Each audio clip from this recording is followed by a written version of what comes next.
എല്ലാവർക്കും നമസ്കാരം. നമുക്ക് ഒരു ഫ്രൈഡ് റൈസ് ഉണ്ടാക്കാം. അതിനാവശ്യമായ അരി കുതിർത്ത് വെച്ചിരുന്നതാണ്. നമ്മളതിന് ചൂടുവെള്ളത്തിലിട്ട് ഒന്ന് വേവിച്ചെടുക്കാം. അരി വേകുമ്പോഴത്തേക്ക് നമുക്ക് ബട്ടർ ഗീക്കകത്ത് നമ്മൾ വെജിറ്റബിൾസ് ഒന്ന് വഴറ്റിയെടുക്കാം. ആവശ്യമായ വെജിറ്റബിൾസ് എടുക്കാം. എനി വെജിറ്റബിൾസ് എടുക്കാം. ഞാനിവിടെ ക്യാരറ്റും ബട്ടർ ഉണ്ട്, ബീൻസ് ഉണ്ട്, ക്യാപ്സിക്കം ഉണ്ട്. നമുക്ക് അതൊന്ന് വഴറ്റിയെടുക്കാം നെയ്ക്കകത്ത്. നമുക്ക് ഒരു 4 എഗ്ഗ് ബീറ്റ് ചെയ്തെടുക്കാം. നമുക്കത് ഒന്ന് വറുത്തെടുക്കണം. ഇതിലൂടെ മിക്സ് ചെയ്യാനുള്ളതാണ്. അതിലേക്ക് നമുക്ക് ആവശ്യമായ ഇച്ചിരി ഉപ്പും കൂടി ഇട്ട് കൊടുക്കാം.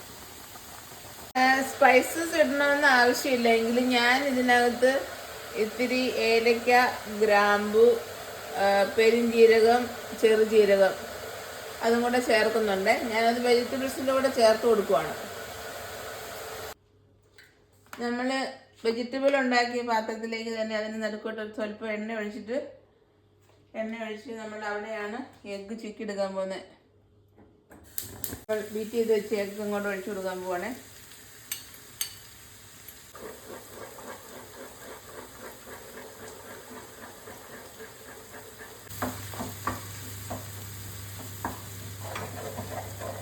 ചെയ്യാനുള്ള ചട്ടി വെച്ചിട്ടുണ്ട്. നമ്മളിതിലേക്ക് സ്വല്പം നെയ്യ് ചേർത്ത് കൊടുക്കുക. അടി പിടിക്കാതിരിക്കുക. ആദ്യം കുറച്ച് റൈസ് ഇട്ട് കൊടുക്കുക.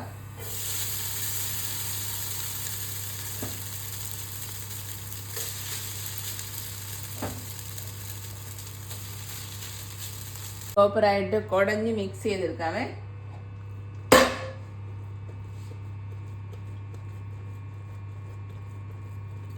ഫ്രൈഡ് റൈസിൻ്റെ കൂടെ കോമ്പിനേഷനായിട്ട് നമ്മൾ ചിക്കൻ വറുക്കുന്നുണ്ട്.